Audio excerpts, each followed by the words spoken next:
ಸುದೀರ್ಘ ಪಯಣ. ಅವತ್ತು ಟೀಮ್ ಇಂಡಿಯಾಗೆ ದುಡ್ಡು ಕೊಡೋದಕ್ಕೆ ನಮ್ಮ ಬಳಿ ದುಡ್ಡಿರಲಿಲ್ಲ, ಅಂದರೆ ಆ ಕ್ರೀಡೆಗೆ ಅಂತ ಹಂಗಿಟ್ಟಿರಲಿಲ್ಲ. ಲತಾ ಮಂಗೇಶ್ಕರ್ ಅವರ ಮ್ಯೂಸಿಕಲ್ ನೈಟ್ ಮಾಡಬೇಕಾಯ್ತು, 25 ಲಕ್ಷ ಕಲೆಕ್ಷನ್ ಆಗುತ್ತೆ. ಅವತ್ತು ಕೂಡ ಇಂದಿರಾ ಗಾಂಧಿ ಅವರನ್ನು ಕರೆದು ಇದೇ ಥರ ಹೇಗೆ ಮೋದಿಯವರು ಅವರನ್ನು ಸನ್ಮಾನಿಸಿದ್ರು ಅದೇ ಥರ ಸನ್ಮಾನಿಸಿದ್ರು.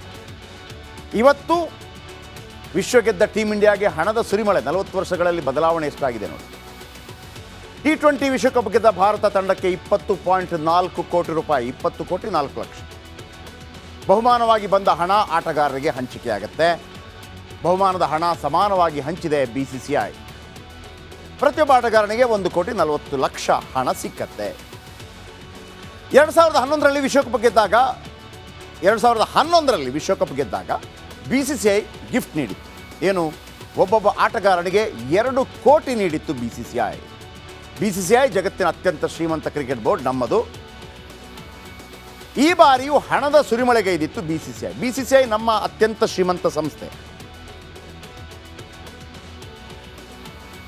ವಿಶ್ವಕಪ್ ಗೆದ್ದ ತಂಡಕ್ಕೆ ಒಟ್ಟು BCCI 125 ಕೋಟಿ ಬಹುಮಾನ ಕೊಟ್ಟಿದ್ದು. 125 ಕೋಟಿ ಹಣ ಆಟಗಾರರು ಮತ್ತು ಸಿಬ್ಬಂದಿಗೆ ಸಿಗಲಿದೆ. ಇದರಲ್ಲಿ ಎರಡು ಮಾತಿಲ್ಲ. ಪ್ರತಿಯೊಬ್ಬರಿಗೂ 6 ರಿಂದ 7 ಕೋಟಿ ಹಣ ಸಿಗತ್ತೆ ಈ ವರ್ಲ್ಡ್ ಕಪ್ ಗೆದ್ದಿದ್ದಕ್ಕೆ.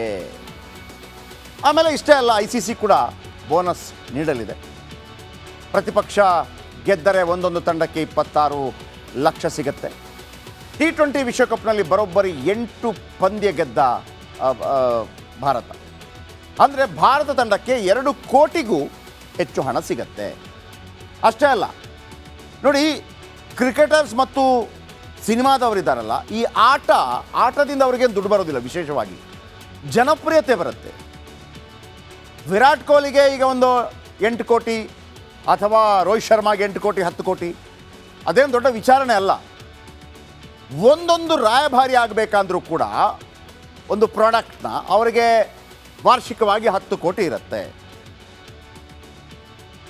ವಿರಾಟ್ ಕೊಹ್ಲಿ ಅಂತವರು ಒಂದು 10 ಪ್ರಾಡಕ್ಟ್ಗಳಿಗೆ ರಾಯಭಾರಿ ಆದರೆ ಅವರಿಗೆ ವಾರ್ಷಿಕ 100 ಕೋಟಿ.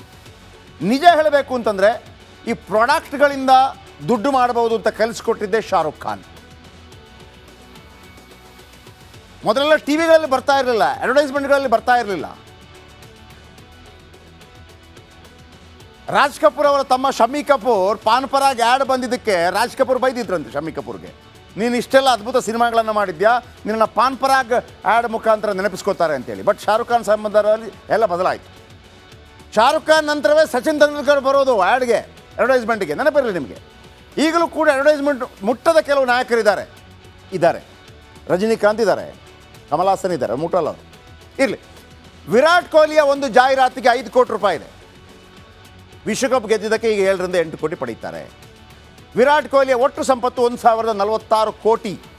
ಇದು ಆಟದಿಂದ ಬರೋದಲ್ಲ, ಅಡ್ವರ್ಟೈಸ್ಮೆಂಟಿಂದ ಬರೋದು. ನಮ್ಮ ದೇಶ ಇದೆಯಲ್ಲ 140 ಕೋಟಿ, ಭಾಳ ದೊಡ್ಡ ಮಾರ್ಕೆಟ್. ಜಪಾನ್ 12 ಕೋಟಿ, 10-12 ಜಪಾನ್ ಇದೆ ಇಲ್ಲಿ. ಹಾಗಾಗಿ ಆಟ ಅವರಿಗೆ ಪ್ರಸಿದ್ಧಿಯನ್ನು ತಂದು ಕೊಡುತ್ತೆ. ಸಿನಿಮಾ ನಟರಿಗೆ ಶಾರುಖ್ ಖಾನ್, ಸಲ್ಮಾನ್ ಖಾನ್, ಅಮೀರ್ ಖಾನ್ ಇವರೆಲ್ಲ 1 ನಯ ಪೈಸೆ ದುಡ್ಡು ತಗೊಳ್ಳಲ್ಲ ಸಿನಿಮಾಗೆ. ಸಿನಿಮಾ ಮಾಡಿದ ನಂತರ ಅದರಿಂದ ಬರುವಂಥ ಶೇರಲ್ಲಿ ದುಡ್ಡು ತಗೋತಾರೆ. ಅಡ್ವರ್ಟೈಸ್ಮೆಂಟಲ್ಲೇ ದುಡ್ಡು ಅವರಿಗೆ. ಇವರಿಗೂ ಅಷ್ಟೇ, ಇದರಲ್ಲಿ 8-10 ಕೋಟಿ ಎಲ್ಲ ಬರುತ್ತೆ ಅಂದರೆ ಇದರಲ್ಲ ಅಂತ. ಆದರೆ ದೇಶ ಗಮನಿಸುವುದು ಇದರಲ್ಲಿ. ರೋಹಿತ್ ಶರ್ಮಾ ಒಟ್ಟು ಸಂಪತ್ತು 250 ಕೋಟಿ ಇದೆ, ಕ್ಯಾಪ್ಟನ್. ಸೂರ್ಯಕುಮಾರ್, ಬುಮ್ರಾ ಸಂಪತ್ತು ಇನ್ನೂ ಹೆಚ್ಚಲಿದೆ, ಇನ್ನೂ ಟೈಮ್ ಇದೆ ಅವರಿಗೆ. ಇದು ಇವತ್ತು 125 ಕೋಟಿ, ಕೋಟ್ಯಾಂತರ ದುಡ್ಡು. ಆಗ ಟೆನ್ನಿಸ್ ಮಾತ್ರ ಭಾಳ ದೊಡ್ಡದಾಗಿತ್ತು ಮೊದಲೆಲ್ಲ. ಈಗ ಕ್ರಿಕೆಟಲ್ಲೂ ಕೂಡ ಬೇಕಾಬಿಟ್ಟು ದುಡ್ಡಿದೆ. ಆದರೆ ನಿಮಗೆ ನೆನಪಿಸ್ಕೋತೀನಿ, ನಿಮ್ಮನ್ನು ಎಲ್ಲರೂ ನೆನಪಿಸ್ಕೋಬೇಕು. 1983ರಲ್ಲಿ Kapil Dev and team West ಇಂಡೀಸ್ಗೆ ಹೋಗಿತ್ತಲ್ಲ, ಆಗ ಇವರಿಗೆ ದಿನಬತ್ತಿ ಎಷ್ಟು ಸಿಗ್ತಾ ಇತ್ತು ಗೊತ್ತಾ? ಎಲ್ಲೂ ನೀವು ನೋಡಿರದ ಒಂದು ಮಾಹಿತಿ ನಿಮ್ಗೆ ಕೊಡ್ತೀನಿ, ಬನ್ನಿ ನೋಡಿ. ಇಲ್ಲಿ ಡೈಲಿ ಅಲವೆನ್ಸ್ ಮೇಲ್ಗಡೆ ಹಾಕಿದ್ದಾರೆ. Name of the ₹200 per day for 3 days. 3 ದಿವಸಕ್ಕೆ ಇದು ಸಿಕ್ಕಿರೋದು ಅವರಿಗೆ. ಡೈಲಿ ಅಲವೆನ್ಸ್ ಇದು ₹200 ದಿವಸಕ್ಕೆ. ಕಪಿಲ್ ದೇವ್ ಕ್ಯಾಪ್ಟನ್ ₹600. ಅದು ಬೇರೆ ಬೇರೆ ಇನ್ನೊಂದು ₹1500, ₹2100 ನೋಡಿ. ಮಹೇಂದ್ರ ಅಮರನಾಥ್ ವೈಸ್ ಕ್ಯಾಪ್ಟನ್ 600 ರೂಪಾಯಿ. ಸುನಿಲ್ ಗಾವಸ್ಕರ್, ಕೃಷ್ಣಮಚಾರಿ ಶ್ರೀಕಾಂತ್, ಯಶ್ಪಾಲ್ ಶರ್ಮಾ, ಸಂದೀಪ್ ಪಾಟೀಲ್, ಕೀರ್ತಿ ಆಜಾದ್, ರೋಜರ್ ಬಿನ್ನಿ, ಮದನ್ಲಾಲ್, ಸೈಯದ್ ಕಿರ್ಮಾನಿ, ಬಲವಿಂದರ್ ಸಿಂಗ್ ಸಂಧು ಅವ್ರ ಸೈನು ಇಷ್ಟು ಸಿಕ್ತಿತ್ತು ಅವ್ರಿಗೆ. 600 ರೂಪಾಯಿ ಹೊಡೆಯಲ್ಲಿ ಪರ್ ಡೇ 200 ರೂಪಾಯಿ, 3 ದಿವಸಕ್ಕೆ 600 ರೂಪಾಯಿ ಈ ಥರ ಕೊಡ್ತಾಯಿದ್ರು. ಇವತ್ತು 125 ಕೋಟಿ 100 ಕೋಟಿ ಇಂಥ ಅವಕಾಶನೇ ಇರಲಿಲ್ಲ ಮೊದಲಿನ ಕ್ರಿಕೆಟಿಗರಿಗೆ. ಹಾಗಾಗಿ ಬಲಿಷ್ಠವಾಗಿ ಈ ದೇಶವನ್ನು ಕಟ್ಟೋದಕ್ಕೆ ಇವರು ಕೂಡ ಭಾಳ ಪ್ರಮುಖರಾಗಿರ್ತಾರೆ. ಇವತ್ತು ದುಡ್ಡಿನ ಸುರಿಮಳೆ. ಇದರ ಜೊತೆಗೆ